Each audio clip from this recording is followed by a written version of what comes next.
Thank you, Mr. President. Mr. President, we're going to vote here real soon on a bill that's been worked on for many, many months. And I want to start by thanking the staff on the committees, the relevant committees, the floor staff, everybody that's been around that has to put in the hours and get us to where we are today. They are extraordinary people who are very dedicated to their jobs and to public service, and we're grateful for that. And I will say, too, because we went through the reading of the bill, which the Democrat leader just pointed out was important for people to hear, through the middle of the night, and, I don't think there was a big American audience for that. I think a lot of people were at their jobs, working their shifts.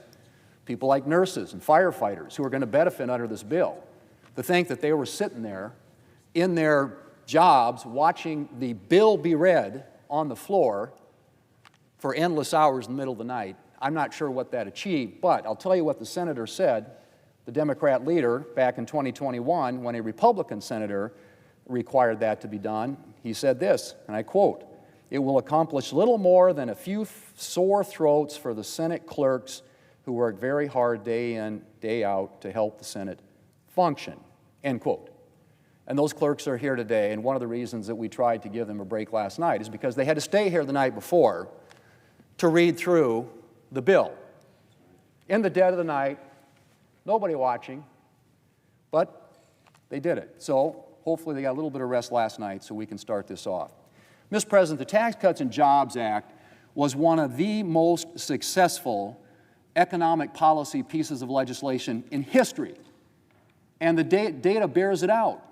You look at what happened after the Tax Cuts and Jobs Act passed, unemployment hit a 50-year low, poverty levels at record-level lows, and incomes grew. Incomes and wages increased, most among lower-income Americans. We started to narrow the wage gap as a result of the passage of the Tax Cuts and Jobs Act. So what is this about? This is about extending that tax relief so the same people that benefited from it back in 2017 and for the last 8 years don't end up having a colossal, massive tax increase hitting them in the face come January 1. Now, who are those people, Mr. President? It's people, it's families making less than $400,000 a year on whom the bulk of this would fall. $2.6 trillion of this tax hike that they're supporting would hit families making less than $400,000 a year. It would hit small businesses to the tune of $600 billion in tax increases. These are pass-through businesses, the businesses who are out there creating the jobs every day. If we don't do this, they're going to face a $600 billion tax increase. That's what we're talking about. And if you want to put it in plain terms, if you're one of those families making less than $400,000 a year, the child tax credit would be cut in half. The standard deduction would be cut in half. And you wouldn't get the benefit that many taxpayers are going to get under the legislation that we're going to be debating today, which would allow tips to go untaxed, allow overtime to go untaxed. So those nurses and those firefighters that are working the long shifts, not watching the bill be read here on the Senate floor, actually get something out of this that makes their families more able to cope with the challenges that they face every day. So the Tax Cuts and Jobs Act was a massive, by any stretch of the imagination, success. And probably no better evidence of that than the fact that the Congressional Budget Office, which has been quoted a lot here in the last few hours, actually underestimated the amount of revenue that would come into the federal government by $1.5 trillion. Estimated the amount of growth, underestimated, the amount of growth in the economy by 5.4%. Dramatically underestimated what would generate in terms of revenue and what it would generate in terms of growth. So let's just say what this is. And by the way, billionaires next year will pay the same tax rate they're paying this year. The people who are going to get hit with a tax increase if we don't do something are those families making less than $400,000 a year, who are going to see their child tax credit cut in half, their standard deduction cut in half, their rates go back up to what they were in 2017, and in my state of South Dakota, the average family is going to pay $2,500 more if we don't do something to extend the tax relief that was passed in 2017.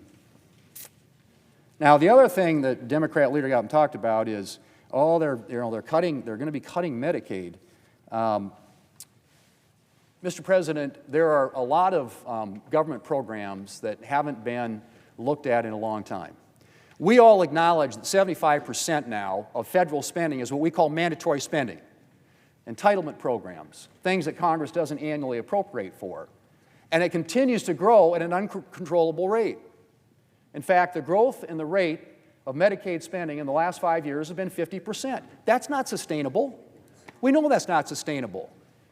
And in the time I've been here, we have never, ever done anything to reform and improve and strengthen these programs that are growing at an unsustainable rate that will wreck our economy and wreck our country if we don't start making some changes. And so, yes, there are some improvements and reforms to Medicaid to make it more efficient, to make sure that the people who are supposed to benefit from Medicaid do, and that it doesn't go to people who shouldn't benefit from Medicaid. Now, most of the increase in spending in Medicaid has been in what we call the expansion population.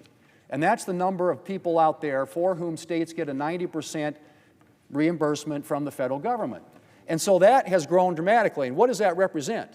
It's a lot of able-bodied adults, people who should be working, people who are perhaps, don't need to be getting the assistance that's designed for people who are disabled and low-income elderly and pregnant moms. That's what Medicaid was about.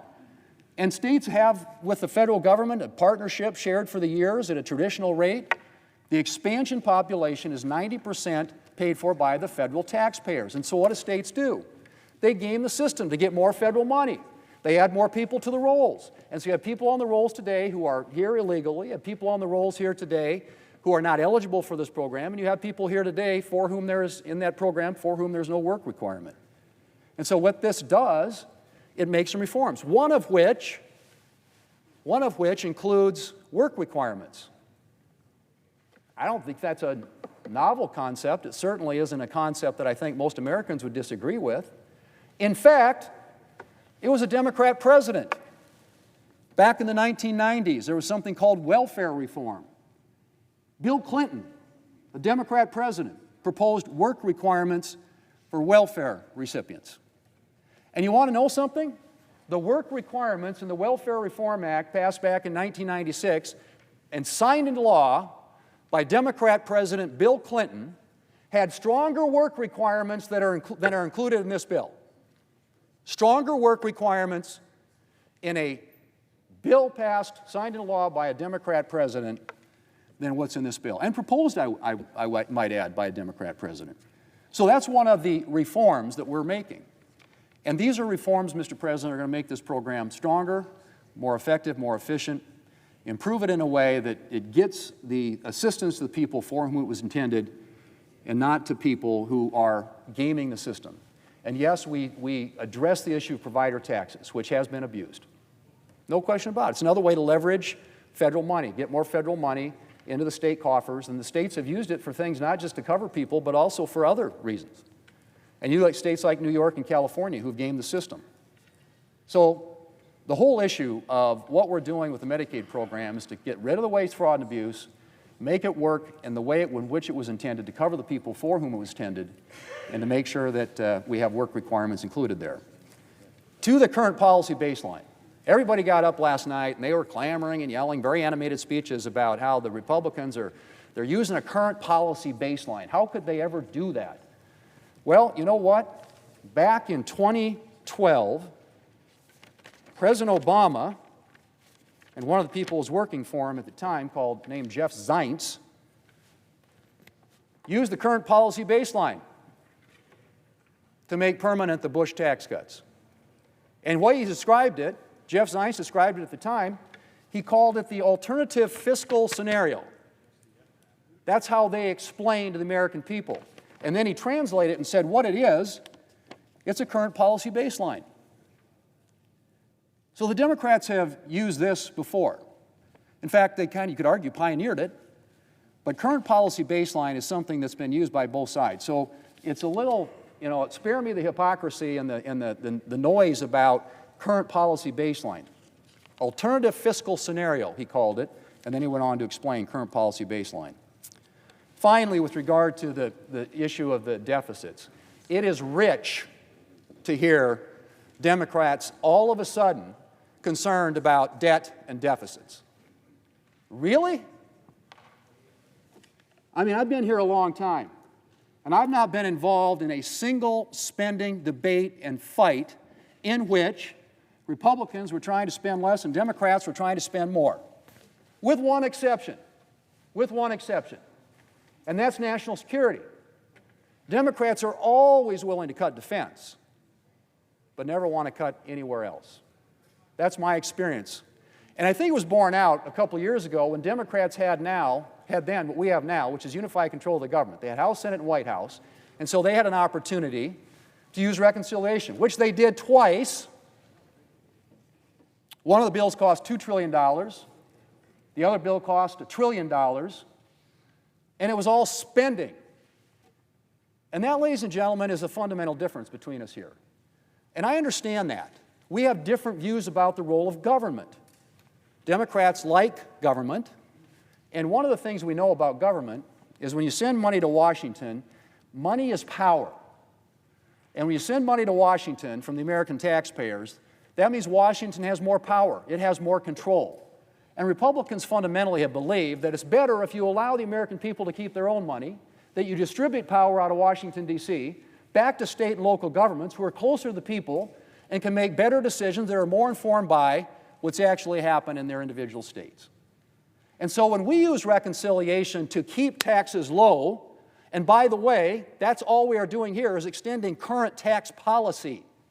We are preventing over a $4 trillion tax increase on the American people. And when you vote against this, that's what you'd be voting for.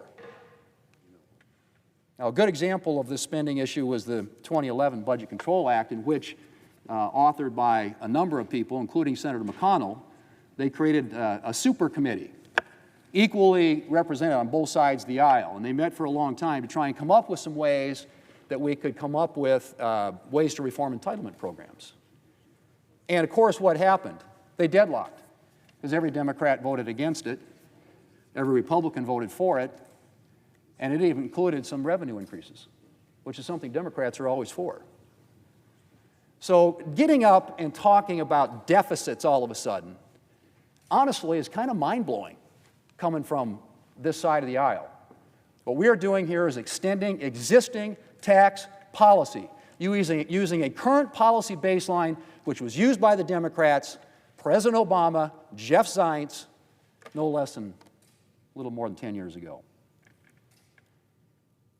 So, Mr. President, it's time to vote, and Democrats will get a chance. They'll offer all their amendments, and they'll attack this thing as cutting taxes for billionaires.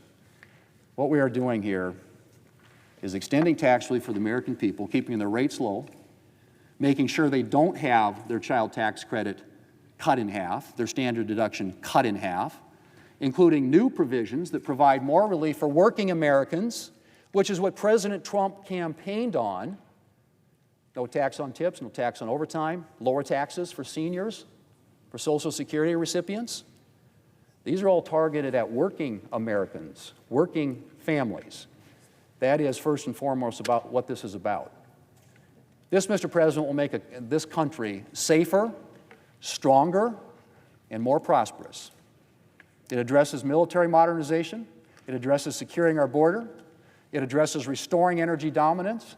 It extends tax relief for the American people so they can avoid a $4 trillion tax increase at the end of the year. And yes, it includes some savings associated with reforms that are made in a way that targets assistance from federal programs to where it was intended to go. And yes, we have work requirements that were initiated by Bill Clinton and the Clinton administration during welfare reform back in the 1990s. Only, I would say again, they're not as strong. The work requirements included in that legislation back in the 1990s, what we have in this bill, the work requirements here, are not as strong.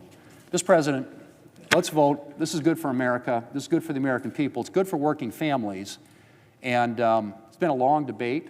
I know people are weary. But at the end of the day, we want to get this done so that this country is safer and stronger and more prosperous, not only for today, but for future generations of Americans.